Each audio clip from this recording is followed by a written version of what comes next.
ఆ వెనక నిలబడిన వాళ్ళందరూ ఒకసారి వెనక కూర్చోండి. ఎవరికైనా నిలబడాలని ఉత్సాహం ఉంటే కిషన్ రెడ్డి గారినో కృష్ణారావు గారిని కలిస్తే తర్వాత నిలబడే విషయం చూస్తారు ఎలక్షన్లో. ప్రస్తుతానికి అందరూ కూర్చోండి.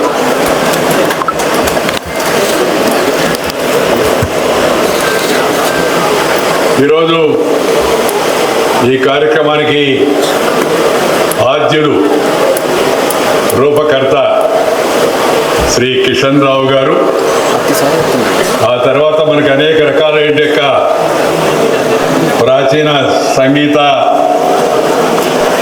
వాయిద్యాలను సాంప్రదాయాలను సేకరించి ప్రదర్శన ఏర్పాటు చేయడంలో సహకరించిన తిరుమల రావు గారు, ఆ తర్వాత ఇవాళ కేంద్ర మంత్రి కిషన్ రెడ్డి గారు, రాష్ట్ర మంత్రి శ్రీ జూపల్లి కృష్ణారావు గారు, పెద్దలు సంస్కార భారతికి ప్రజ్ఞా భారతికి ఈనాటి ఈ కార్యక్రమాలన్నింటికి కూడా లోకమంతన్ కార్యనిర్వాహక అధ్యక్షుడైన యొక్క పెద్దలు శ్రీ త్రిపురనేని హనుమాన్ చౌదరి గారు, అలాగే నందకుమార్ గారు, అలాగే నాగు గారు, అలాగే మన డాక్టర్ రవీంద్ర భారతి గారు, లోకమంతన్ కార్యదర్శి జైపూర్, అలాగే ఈ కార్యక్రమంలో ఉన్న యొక్క ఇతర పెద్దలు, సోదరిమణులు, సోదరులకు, ఛత్తీస్గఢ్ నుంచి, జార్ఖండ్ వివిధ ప్రాంతాల నుంచి వచ్చిన యొక్క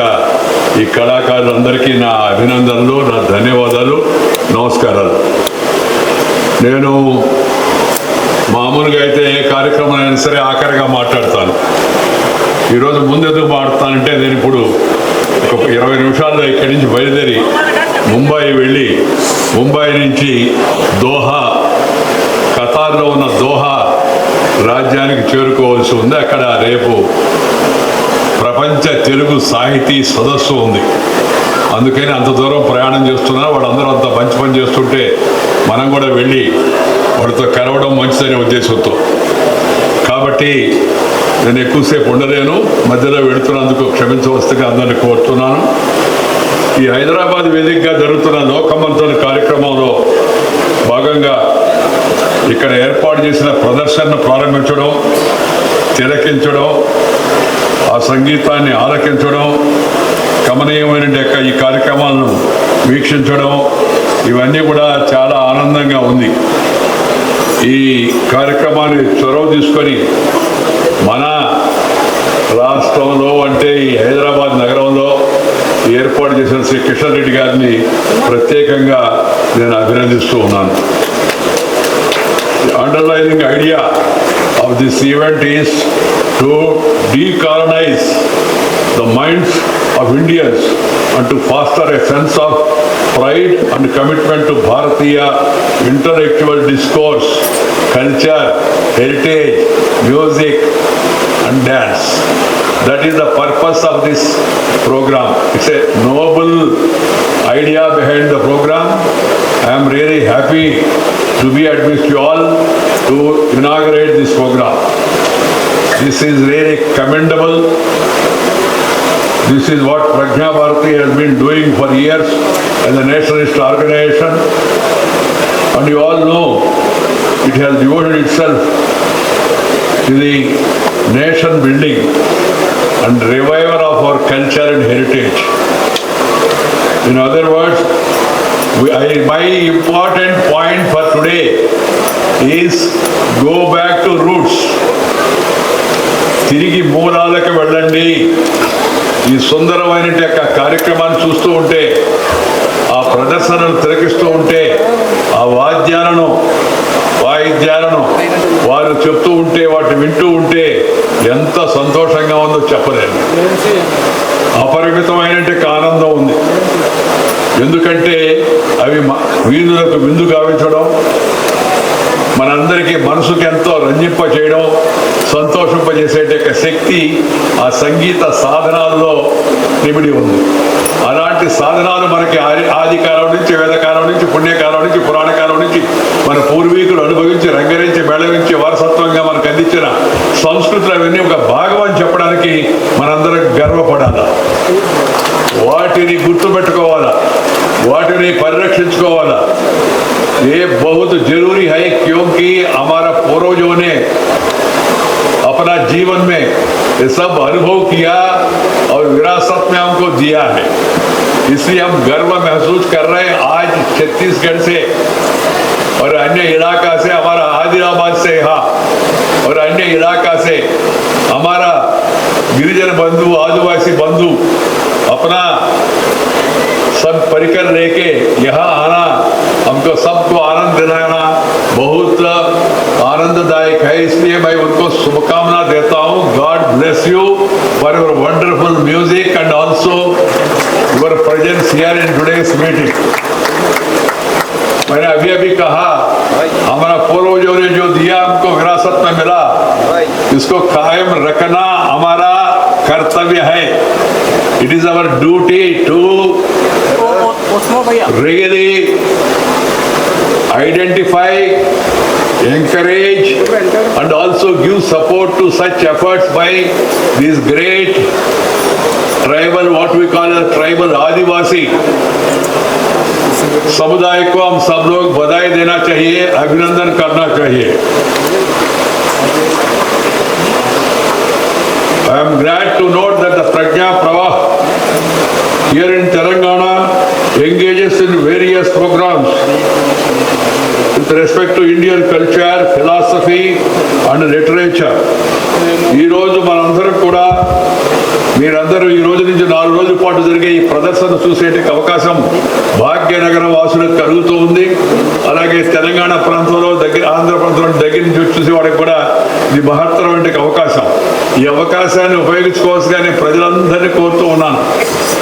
ఇప్పటికే అప్పటికే ఎంత తేడా ఉంది, అది ఎంత సంతోషంగా ఉండేది. అప్పుడు సంగీతం ఉండేది, సాహిత్యం ఉండేది, వాయిద్యం ఉండేది. ఇప్పుడు సంగీతం సాహిత్యం పోయింది, వాయిద్యం బ్యాండ్ ఆ సౌండ్ మనకి అంత చెవులు ఇదేటట్టుగా ఇవాళ వినిపిస్తున్నారు. ఏందో ఏం సంగీతం, జింగిరి బింగిరి సంగీతం అనొచ్చుదండి. మన మాటలో చెప్పాలంటే వ్యంగ్యంగా జింగిరి బింగిరి సాహిత్యం లాగా మనకి ఇప్పుడు కొత్తగా పాటలు అనిపిస్తున్నారు పిల్లలందరికీ. దానికి కారణం ఒకటి మన భాషను మనం మర్చిపోవడం, రెండు మన సంస్కృతిని మనం మర్చిపోవడం, ముందు మన వేషధారణ మనం మర్చిపోవడం. అందుకని ప్రతి ఒక్కరు కూడా మనం తిరిగి మన సాంప్రదాయాలకి, మన యొక్క పెద్దలు చూపించిన యొక్క ఆచారాలు, సదాచారాలకు, మంచి ఆచారాలకు తిరిగి మళ్ళవలసిన యొక్క అవసరం ఎంతో ఉందని ఈ సందర్భంగా నేను మనం చేస్తూ ఉన్నాం. భారతీయ సనాతన ధర్మం ఎంతో ఉన్నతమైనది. మనం జీవించడంతో పాటు మనతో పాటు తోటి ప్రాణాలు, ప్రకృతిని కాపాడుకోవడం మనిషి యొక్క బాధ్యత అనే విషయాన్ని గుర్తుపెట్టుకోవాలి. చీమకు చక్కెర పెట్టి, పావుకు పాలు పోసి, చెట్టుకు బొట్టు పెట్టి, పశువుకు దండం పెట్టే పవిత్రమైన జాతి మంది హిందూ ధర్మం మనది. అక్కడి నుంచి ఇప్పుడు ఎక్కడి దాకా వెళ్తున్నాం మనం గమనించండి. ఈ పాశ్చాత్య వ్యామోహం, ఆ ఇంగ్లీష్ వాళ్ళు వచ్చి మన దేశంపై దండయాత్ర చేసి మనల్ని వాడు దోపిడీ చేసుకొని సర్వస్వాన్ని, డబ్బులు ఆర్థికంగా దోచుకుపోవడమే కాదు, సంపద, వజ్రాలు, వైఢూర్యాలు, రత్నాలు తీసుకెళ్లి దాచిపెట్టుకోవడమే కాదు, మన యొక్క మనసును కూడా, కొంతమంది మనసుని కూడా వాళ్ళు దోచుకొని వెళ్ళారు. దాని కారణంగానే ఇవాళ మనలో వచ్చినట్టు మార్పు. దాని కారణంగానే మనకి ఇవాళ మన సాహిత్యం, మన సంగీతం, మన వాయిద్యం, మన భాష, మన సంస్కృతులు, మన మాటలు ఇవన్నీ మర్చిపోయి ఇంగ్లీష్ వాటికి వచ్చిన ఇంగ్లీష్కి అంతా మనం చదువుతూ ఉన్నాం. అందుకని నేను మళ్ళీ తిరిగి కోరుతూ ఉన్న అందరికి కూడా భారతీయ మూలాలకు వెళ్ళాలి, భారతీయ భాషలను ప్రోత్సహించాలా. ఫస్ట్ మదర్ టంగ్, తర్వాత brother tongue, later any other tongue. మనం ఏ భాషకు వ్యతిరేకం కాదు, కానీ అసలు భాష, అమ్మ భాషను మనం కాపాడుకోవాలి. అమ్మ భాష కంటి చూపు లాంటిది, ఇంగ్లీష్ భాష కళ్ళద్దాలు లాంటిది. Mother tongue is like eyesight, English is like spectacles. If you have eyesight, then spectacles will work. Otherwise, Ray-Ban glass पहनने के बाद भी जुबान से कुछ आएगा नहीं. ये समझना चाहिए, बहुत जरूरी है. इसलिए हम सब लोग हमारा भाषा में बोलना चाहिए. हम क्यों सोचे तो बहुत कुछ लोग कहते हैं सर ये तो इंग्लिश मालूम नहीं है तो ऊपर नहीं जा सकते. मैंने कहा उनको, किसने बताया आपको? उन्होंने कहा लोग कह रहे. मैंने कहा भाई मैं कल भगवान से ISD करके उनसे बात किया भगवान से, और भगवान से पूछा सर कि आपके पास आने के लिए कोई इंग्लिश मीडियम में पढ़ना चाहिए क्या? उन्होंने कहा ऐसा कोई नियम नहीं है, जिसका टाइम हो जाए उनको ऑटोमेटिकली मेरे पास आने के लिए अनुमति मिलते है, टाइम इतना ही बस। भाषा का कोई भेदभाव नहीं है ऐसा बताया उन्होंने। దేవుడి దగ్గరికి చేరాలంటే ఇంగ్లీష్ వచ్చి ఉండాల్సిన అవసరం లేదు. ఏ భాష వచ్చిన వాడికైనా వాడి టైం అయిపోతే నేరుగా నా దగ్గర రావచ్చు, దానికి ఎలాంటి తేడా లేదని భగవంతుడు చెప్పాడు. అటు కాదు సార్, పైకంటే అన్నాడు. నేను చెప్పాను వాడికి, ఈ దేశ రాష్ట్రపతి ద్రౌపది ముర్ము మాతృభాషలో చదువుకున్నాడు. పూర్వ రాష్ట్రపతి రామ్నాథ్ కోవింద్ మాతృభాష చదువుకున్నాడు. ఈ దేశంలో రెండవ అత్యున్నత పదమైన ఉపరాష్ట్రపతిగా పనిచేసిన నేను వీధి బడిలో చదువుకున్నాను, ప్రాథమిక పాఠశాలలో చదువుకున్నాను, తెలుగులో చదువుకున్నాను. ఈ దేశానికి నిన్నటి దాకా సుప్రీంకోర్టు ప్రధాన న్యాయమూర్తిగా ఉన్న జస్టిస్ ఎన్వి రమణ గారు ఆయన మాతృభాషలో చదువుకున్నానని చెప్పి ఆయన చెప్పాడు. నిన్న కూడా చెప్పాడు, ఇంతకుముందు కూడా చెప్పాడు. ఈ దేశానికి ప్రపంచంలో శక్తివంతమైన ప్రధానమంత్రిగా పేరుగాంచిన శ్రీ నరేంద్ర భాయ్ మోదీ కాని వెంట మొహమే చూడాలి ఆయన, కానీ ప్రపంచం అంతా ఇవాళ మోడీ మోడీ మోడీ అని చెప్పిన ప్రపంచం అంతా ఆయన గుర్తిస్తుంది. దీని అర్థం ఏమిటి? శక్తి ఉండాలా, సామర్థ్యం ఉండాలా, ప్రజ్ఞ ఉండాలా, విశేషం ఉండాలా, నీతి ఉండాలా, నిజాయితీ ఉండాలా, క్యారెక్టర్ ఉండాలా, క్యాలిబర్ ఉండాలా, కెపాసిటీ ఉండాలా, కాండక్ట్ ఉండాలా. అంతేగాని ఆ పాశ్చాత్య వ్యామోహం కాదు. నేను ఉపరాష్ట్రపతి అయిన తర్వాత కొంతమంది అడిగాను, sir now you become vice president, ఆ ఉపరాష్ట్రपति बन गया, मैंने कहा क्या भाई बन गए तो बोलो क्या? उन्होंने कहा सर व्हाट अबाउट ड्रेस?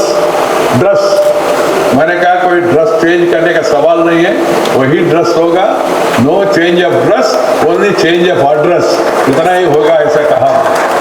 क्योंकि भाई 30 पहले औरंगजेब का नाम थे, बाद में उसको हटाया हमने, अब्दुल कलाम जी 30 अब्दुल कलाम रोड में रहते थे, और उपराष्ट्रपति बनने के बाद 6 मौलान आजाद रोड पे मैं पहुंच गया, इसलिए मैंने कहा चेंज ऑफ एड्रेस। इसलिए अपना वेश, अपना भाषा, अपना परंपरा, अपना संस्कृति बोलने में, आचरण करने में कोई संकोच नहीं होना चाहिए। गर्व महसूस करना क्या है, हम हिंदू है, हम भारतीय है, हम तेलुगु है, हम तमिल है, हम छत्तीसगढ़ी है, गर्व महसूस करना चाहिए, क्योंकि हमारा परंपरा है। इसलिए मित्रों, मैंने जैसा कहा शुरू में, आप लोगों को हम लोग सब हमारा पुराना परंपरा को समझ के उसमें जाना चाहिए, हमारा भाषा मातृभाषा को कायम रखना चाहिए। ఇంట్లో వీధిలో గుడిలో బడిలో అమ్మ ఒడిలో నుంచి వచ్చిన భాష అవుతుందో ఆ భాషను మార్చాలి, మాట్లాడాలి అందరూ అని చెప్పని కోరుతా ఉన్నాను. ఇంగ్లీషు వ్యామోహం పనికిరాదు. అలాగే మన సంగీత సాహిత్య ఆ సాధనాలన్నీ అద్భుతమైన సాధనాలు చూపించారు ఇందాక తిరుమలరావు గారు. అలాంటి అద్భుత సాధనాలు వదిలిపెట్టి మనం ఇప్పుడు అర్థం కాని కొత్త సాధనాలకు వెళ్ళిపోతూ ఉన్నాం. అది మంచిది కాదు. తిరిగి మన పూర్వ సంగీతానికి, సాహిత్యానికి, సాధనాలకు మనందరం కూడా కట్టుబడాల్సి ఉంది. మీకు ఒక సంగతి చెప్తున్నాను, నేను ఎందుకు ఇప్పుడు దోహా వెళ్తాను తెలుసా? ఖతార్, అక్కడ ఉండే అరబ్ దేశాల్లో ఉండే భారతీయులంతా ప్రపంచ తెలుగు సాహితీ సదస్సు, literary conference of Telugu across the globe, they are holding there. We should feel proud of our people there. గర్వించాలి మనం, అలాంటి వాళ్ళు అక్కడ చేస్తున్నారు. మనం ఇక్కడేమో మర్చిపోయి అంత ఇంగ్లీష్ కాన్వెంట్ పోయి పరిగెత్తు ఉన్నాం. ఇంగ్లీష్ నేర్చుకోండి, ఎప్పుడు ముందు అమ్మ భాష నేర్చుకున్న తర్వాత, ఆ తర్వాత ఇతర భారతీయ భాషలు తమిళ్, తెలుగు, కన్నడ, మలయాళీ, పంజాబీ, అస్సామీ, భోజ్పురి, ఛత్తీస్గఢీ, ऐसा बहुत सुंदर भाषा है.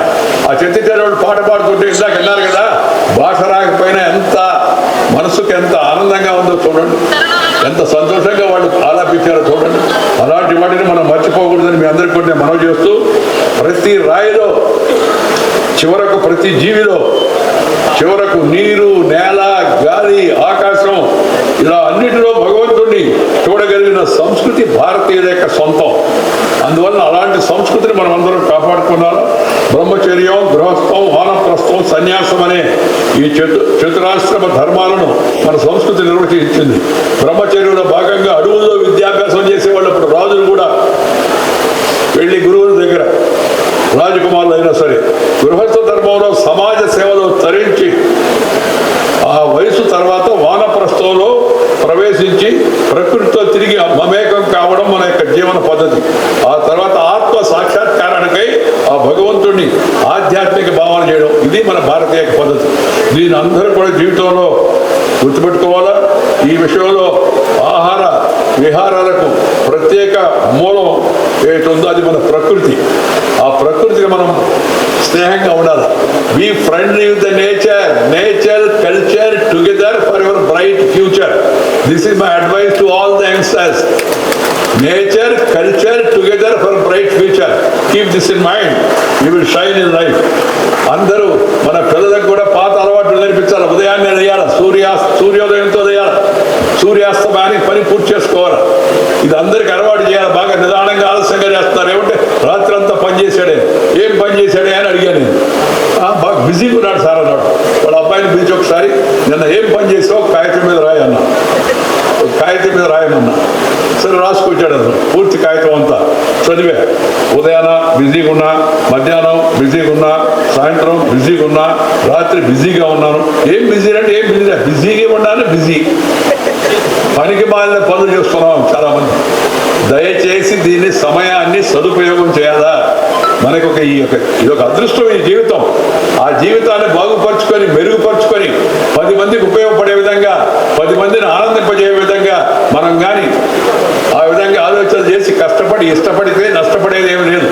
దాన్ని గుర్తుపెట్టుకొని అందరికి కూడా, ప్రతి ఒక్క పిల్లలకి అందరికీ కష్టపడడం అలవాటు చేయించాడు చిన్నప్పటి నుంచి. ఉదయాన్నే లేచిన అలవాటు చేయండి.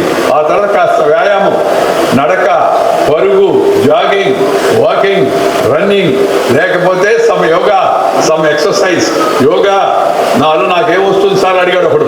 నువ్వు యోగ్యుడు అవుతావరా అని చెప్పా. యోగా వల్ల ఏమొస్తుంది నాకంటే యోగా. मुझे क्या मिलेगा योगा करने से? ऐसा एक व्यक्ति ने मेरे से पूछा. मैंने कहा आप योगा करने से योग्य बन जाओगी. అందువల్ల నువ్వు యోగ్యుడు అవుతారా ముందు, కాబట్టి యోగా నేర్చుకోవాలి. ఆ యోగా నేర్చుకోవాలి. సూర్యుడిని చంద్రుడిని మనం ఆరాధించాలి. ఆ యోగా మొన్న ఎవరో చెప్పాడు, సార్ యోగా చేయడం మంచిదే కానీ యోగా అంటే దాంట్లో వల్ల సూర్య నమస్కారాలు ఉంటాయి సార్ అని. నీకేమైనా ఇబ్బంది ఆ సూర్య నమస్కారాలతో? సూర్య నమస్కారంతో ఇబ్బంది అయితే చంద్ర నమస్కారం చేసుకోరా అని చెప్పాను వాడికి. Yoga has no religion. It's a culture which is given by our great forefathers. So keep it in mind. And కొంతమంది సారి మోడీ గారు యోగాను ఐక్యరాజ్య సమితిలో ప్రవేశపెడితే 172 దేశాలు దాన్ని అంగీకరిస్తే ప్రపంచం అంతా ఎవరు ఫాలో అవుతుంది. Yoga initiated by Modi, but yoga is not for Modi, it is for your body. You have to understand this and then practice yoga. You will become physically fit and mentally alert. This is my advice to all the youngsters. If you are physically fit, you will become mentally alert. So అందుకని ఆ ప్రయత్నం అందరూ కూడా చేయాలని చెప్పి కోరుతూ, మన అందరం కూడా ఇతరులతో కలిసి ఉండి అలవాటు చేసుకోవాలి. ఇవాళ కుటుంబాలు విచ్ఛిన్నం అయిపోతున్నాయి, పెళ్లిళ్ళు విచ్ఛిన్నం అయిపోతున్నాయి. ఎవడు ఏందో మనకు అర్థం కావడం. అమెరికాలో చెప్తున్నాడు, ఈయన ఎవరు అంటే సరే ఆయన 2వ భార్య, 3వ కుమారుడు, ఈయన 5వ కుమారుడు, 4వ భార్యకి అని చెప్తుంటారు. మన దేశంలో ఆ పరిస్థితి రాకూడదు. కుటుంబ వ్యవస్థను పటిష్టంగా ఉంచుకోవాలా. పెద్దల్ని గౌరవించాలి, అమ్మమ్మలు తాతయ్యలు వాళ్ళని గౌరవించాలా. అలాగే మన అమ్మ నాన్నతో సమయం గడపాలా. అలాగే మన చెల్లెలు సోదరిమణులతో ఆడపడుచులతో మంచిగా స్నేహంగా ఉండాలి మనం అందరం కూడా. ఇది మన భారతీయ కుటుంబ వ్యవస్థ యొక్క ప్రత్యేకత. అందుకని ఈ కుటుంబ వ్యవస్థను మనందరం రక్షించుకుందాం. మన జీవితంలో కుటుంబ వ్యవస్థ దాటి ఎప్పుడూ బయటకు వెళ్ళాం అనే విషయాన్ని మనందరం నిర్ణయం తీసుకోగలిగితే మన కుటుంబ వ్యవస్థ పటిష్టంగా ఉంటుంది, ప్రపంచానికి ఆదర్శంగా ఉంది, అది ఆదర్శంగా ఉండిపోతుంది. ఈ విషయాలు మాత్రమే గుర్తుపెట్టుకోవాల్సిందిగా మీ అందరికి మనం చేస్తూ, ఈ అనవసరమైన ఆలోచన చేసి లేనిపోయిన టెన్షన్ తెచ్చుకోవద్దు. If you have tension, you cannot pay attention and have retention of your ideas. You will be doing only pretension. Don't have tension. Peace is the prerequisite for progress. Peace is the prerequisite for progress. శాంతిగా ఉంటే, మనశ్శాంతిగా ఉంటే సానుకూలమైన ఆలోచనలు వస్తాయి. సానుకూలంగా ఆలోచన చేస్తే అనుకూలమైన ఫలితాలు వస్తాయి. దీన్ని అందరూ కూడా అర్థం చేసుకోవాలని చెప్పి మీ అందరికీ కూడా మనం చేస్తూ ఉన్నాం. అందుకని be peaceful, do exercise, keep in touch with the nature, respect your elders, spend time with grandfather and grandmother, spend time with parents, then you will excel in your life. And work hard, maintain discipline, have character, caliber, capacity and conduct. You will excel in your life. This is my advice. I once again would like to compliment Kishan Reddy garu for this wonderful initiative, and also would like to compliment the artists who have come from Chhattisgarh, and also would like to really thank you all people who are participating in this program, and I call upon Hyderabadis and also people in the nearby districts to come here to Hyderabad and see this wonderful exhibition for 4 days. Wonderful. లోకమంథన్ ఇవి వచ్చి దీంట్లో ఒకసారి మన ఆలోచనలను మళ్ళా తిరిగి మనం గుర్తు చేసుకొని తద్వారా మన సాంప్రదాయాలను మనం పరిరక్షించుకుంటే మనం సంతోషంగా సుఖంగా ఆనందంగా జీవించగలం, జీవితంలో ఉన్నత స్థాయికి చేరుకోగలమని మీ అందరికీ మనం చేస్తూ మీ దగ్గర సెలవు తీసుకునే నమస్కారం. జై హింద్.